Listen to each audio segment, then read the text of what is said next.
Want to teach Claude your specialized expertise? Whether it's how to teach a language, some medical protocol, maybe a legal framework, or some other niche technical standard, I'm going to show you how to turn Claude into a domain expert in under 10 minutes. Today, we're creating a Spanish lesson planning skill. But here's what's critical to understand. This exact same technique works on any specialized knowledge. Music theory curriculum, sales training programs, your company's onboarding process. Once you understand this pattern, you can teach Claude anything. Let's dive in. Well, let's start creating this skill. Now I'm going to paste in a fairly long prompt here.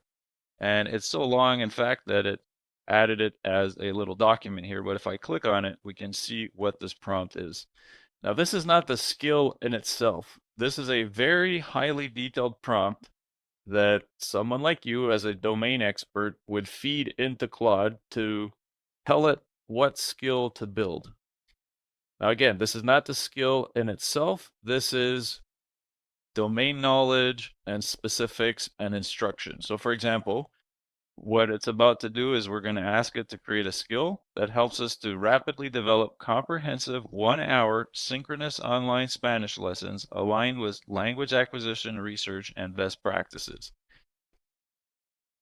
Then it goes on to say that it must ask us questions such as the learner's proficiency level, linguistic focus, etc.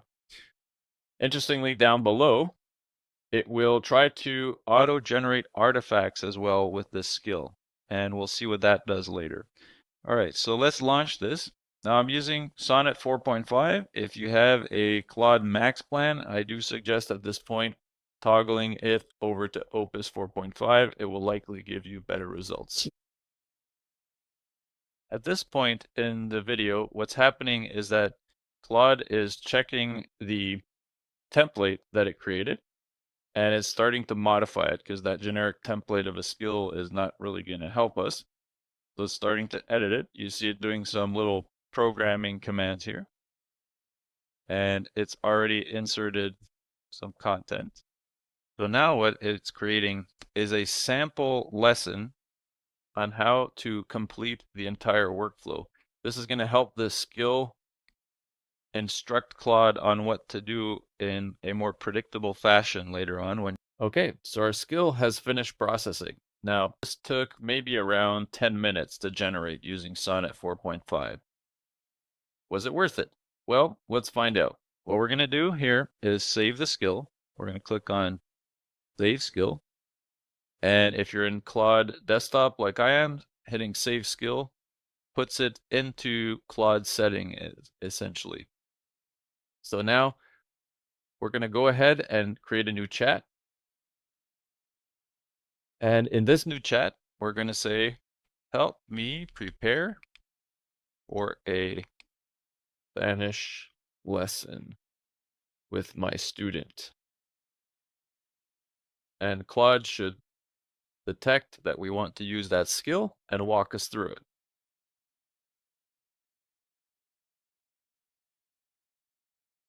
That's reading the skill and figuring out what it should do next. All right, so we got to answer these questions to proceed.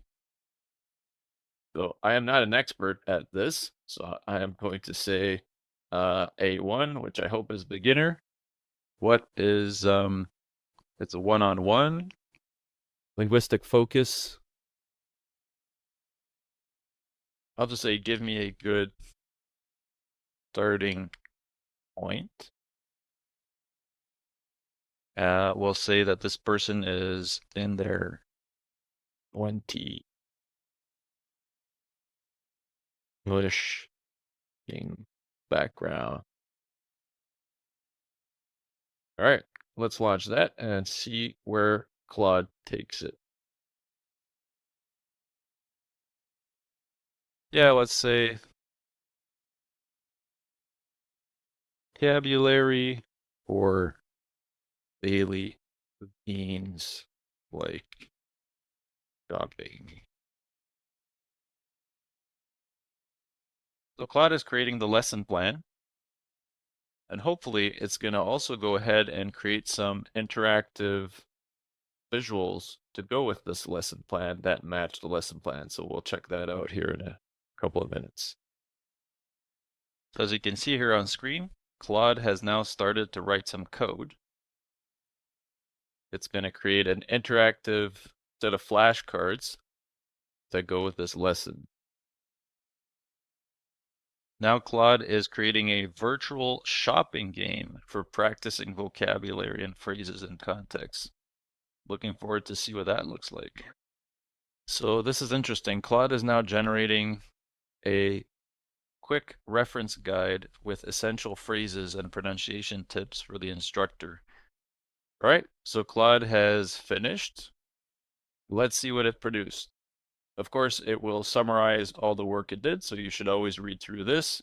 You should also carefully read through the lesson plan in this case, or whatever output it generated. And you as the domain expert should obviously critique this, and you can give it feedback. You can obviously tweak it if you don't like some of the examples or the way the document was created. Let's go see if it succeeded in creating these flashcards. I mean, that's amazing. Las frutas. It even speaks when you tap on the little icon here. And here you could skip ahead to the category. It's even remembering the student's progress. Awesome. Very good. So this is one of the interactive artifacts that I generated. Now imagine how difficult and time-consuming this would be to create it for every single student customized. Basically, before this was impossible. Even just a few weeks ago, this was impossible. Now you can customize this to each one of your students, for example. Let's see the virtual shopping game and see if that completed. Obviously, it's not a 3D graphics game that's going to win any prizes, but it's an interactive activity for the student to learn in this case. So let's see. My shopping list. All right. All right. Here's my cart. How to play. Check your list. See what items you need to buy on the left-hand panel. Okay, so we got to make this a little bit bigger. So see what items you need to buy, which is this, the shopping list. So we need to get milk, bread, apples, and ham. And now we have to visit the shop. So let's go to the supermarket.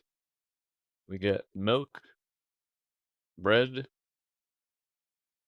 and all right, I added milk twice. Okay, this is working.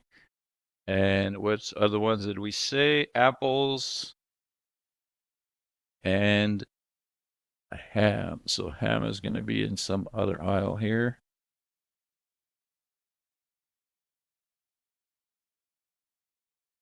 I said ham, but it's actually soap. Must have food on my mind here. Okay, so let's see if it completes. And we got them all right, and it cost us €8.50. So now if you never teach students in Europe, you could tweak your prompt to say always use dollars or always use pesos, etc. I think you're starting to see the idea and the amazing potential of these skills.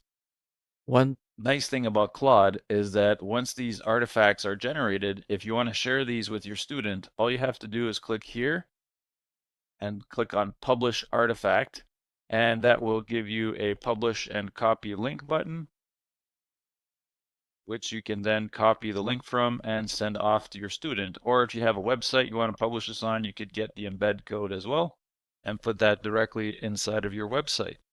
So one technical detail to understand is you want to go to your settings in Claude, go to capabilities, and when we created the skill and we hit save skill earlier, it automatically put it in here and enabled it.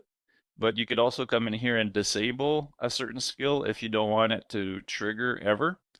And make sure that the skill creator skill is enabled so that you can easily create a skill. And I also enabled the web artifacts builder skill, which also gave those artifacts a little bit more horsepower and a lot of more guidance to Claude to come up with such awesome little interactive artifacts. So if you've stuck around long enough throughout this video, you may be wondering, Vincent, why is this video on your opening BIM channel? What does this have to do with BIM? Well, although this example was applied specifically to a maybe more general audience task, such as creating a lesson plan for language learners, this has potential across any knowledge industry. So for example, if you want to create a skill that knows how to use a certain IFC OpenShell API, for example, in Python, you can do that. Do you want to create a skill that understands how to interpret your local building code? You can do that. Do you want to create a skill that understands how to do basic engineering calculations, for example? You can do that as well. The key here is to apply your domain expertise, tell Claude what it needs to know, the jargon, the details, create that skill, and then you can even go in later and manually tweak those text files.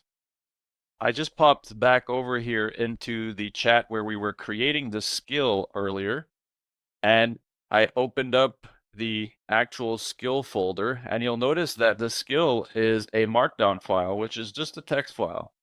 And this is defined by Anthropic. So they're the ones who came up with this skill idea, as far as I know. So you create a skill.md, and then you can have folders as well, such as references, scripts, and assets folders. And this skill.md is the main entry point, which again is just a text file. So you can go in and edit this. You could write this from scratch by hand yourself if you wanted to. You do not need Claude to create a skill.md. Think about it as a prompt with superpowers, where you're able to point the prompt to specific references, like it did in this case. You can point it to specific scripts or any other type of reference material, templates, etc. Very powerful concept. This allows us to capture knowledge and expertise on almost any subject, condense it down into a more digestible, compact format that you can then feed to Claude or have Claude pick up on automatically as you go through the chat. So I hope you found this useful and interesting, and I look forward to seeing what kind of ideas you're going to come up with skills. If you have one, drop it in the comments down below. I will put the link for all of this content and the actual Spanish skill also in the description.